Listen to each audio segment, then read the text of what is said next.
We are one of several federations working hard on building these bridges. Our work did not start yesterday. I personally has been involved in Judeo-Muslim dialogue for the last 35 years, and for the last 7 years as the president of the Canadian Sephardi Federation. The dialogue is continual in a sense that there have been and continue to be events that bring us together. We believe that we can certainly bring those parties in conflict together.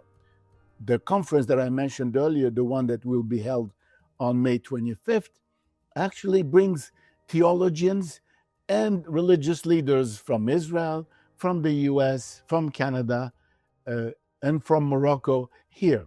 We not only have the experience, we actually have even the moral authority for the dialogue.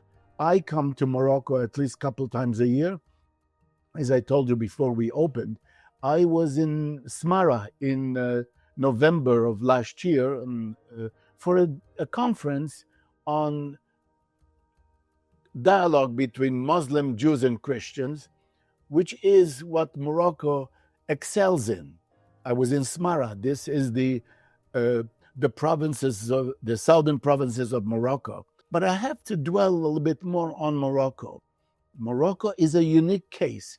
Morocco has the moral legitimacy for providing such discussions. Morocco is a country where the three religions have lived together for the last 1400 years. They live together not in tolerance, but in convivencia. And that I distinguish between the two because tolerance is to tolerate something. Sometimes we tolerate a pain. Convivence is to live together in full equality. That is what Morocco provides. We feel that we are privileged, those of us who were born in Morocco, both Jews and Muslims and Christians for that matter, have the tools. We are equipped not only from our birth, but also with the affiliation that we have and allegiance some of us have to Morocco and its king. And Morocco is probably the only country today that can provide such an environment that is conducive for such discussions. Morocco, after all, has in its own constitution that its identity is formed with different identities, including the Hebraic identities, Christians and others. So we believe that Morocco actually provides us the tools. As I said once to a friend, Morocco is not just a country or a nation.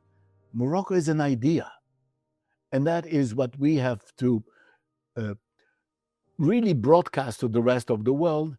And I think Morocco will continue to provide that kind of a model for the rest of the world. Not only that, I think that Morocco can claim with full humility that it is the only one that is the direct inheritor of such a tradition.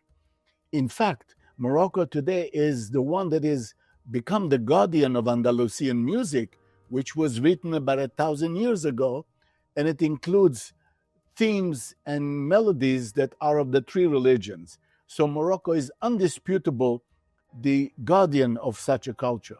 It goes without saying that together with the music, Morocco is also the guardian of a culture of vivre ensemble, of convivencia.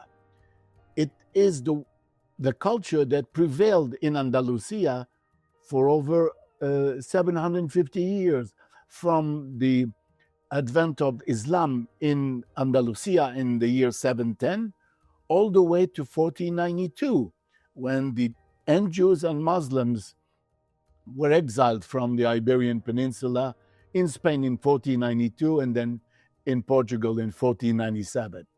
I have to add that out of the 130,000 Jews and 200,000 Muslims that were expelled, 30,000 Jews and 200,000 Muslims arrived in Morocco. It was during the period, the dynasty the Wattasid dynasty that opens its doors wide open to these exiled. So Morocco has a tradition, especially this dynasty, the Alawi dynasty, who has been in power since 1667.